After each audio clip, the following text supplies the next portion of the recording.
So I just got my dream camera, but why did I spend way too much money on a camera that's over 4 years old? Let's talk about it. The Sony FX3 came out in February of 2021, and ever since then, everyone's been pretty obsessed with it.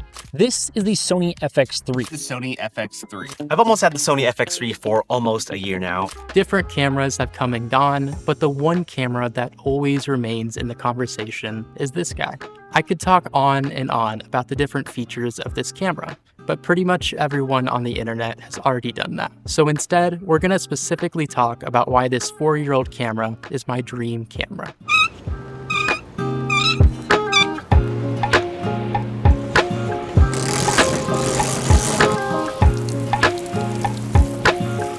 First up, we have color. Now, odds are you didn't know this, but I am in fact colorblind. I know what you're thinking, and it's probably, this guy has to suck at editing photos. And you would 100% be correct. Color is pretty hard for me. Now, I don't see the world in black and white, but I do tend to mix up my reds and my greens. This has made color grading videos really hard, and honestly, I'm pretty insecure about it. I also thought it would be a great idea to record this section outside, but it is way too hot. I'm going back inside. Alright, that's a little bit better. The FX3 has been known to have great color science though, and I really like a lot of the videos that I see people shoot with this camera. It shoots video in something called SLOG, which essentially is a picture profile that gives you more information to use when coloring your video in post. This color profile has been known to be pretty easy to work with, and I like it a lot better than some of the Canon profiles that I've used in the past. The truth is that a camera won't fix me being colorblind, but I find it easier to get the look I want with this camera, and that makes me a whole lot more confident in the videos I create. Now, another reason this camera is a dream for me is the low light. I shoot about 95% of my stuff alone, and the other 5% of the time I get to work with my favorite assistant.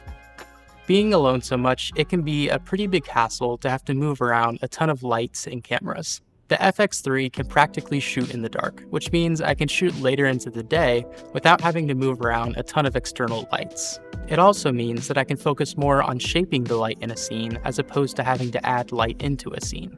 In simple terms, it gives me more creative freedom, and that's exactly what I want. In each of my videos, I like to include a few of what I call fun shots.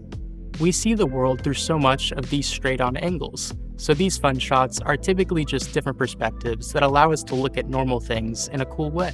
I get these shots by mounting my cameras on different objects, and to do that, I need the cameras to have these mounting threads.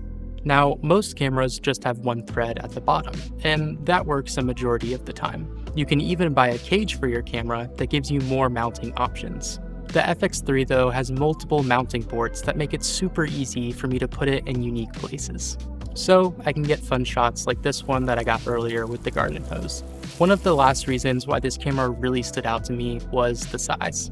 My goal with a camera is to document my life without getting in the way of living. And I found that the bigger the camera, the more in the way it gets. So I've tried shooting with a lot of these smaller cameras. Most of them are okay. Some of them, like this Pocket 3, are great, but I often find myself wanting more control over the video than these cameras can give me. The size of the FX3 is small enough that it's easy to travel with, but it gives me a ton of flexibility in being able to control the image. So there you have it. That's why I'm getting a 4-year-old camera in 2025. This is my absolute dream camera, and I cannot thank my wife enough for helping me get it. I feel like a kid on Christmas morning every time I get to use it, and I just can't wait for all of the fun YouTube content I'm going to get to create on this channel with it. Thank you for watching. I hope you enjoyed, and toodaloo.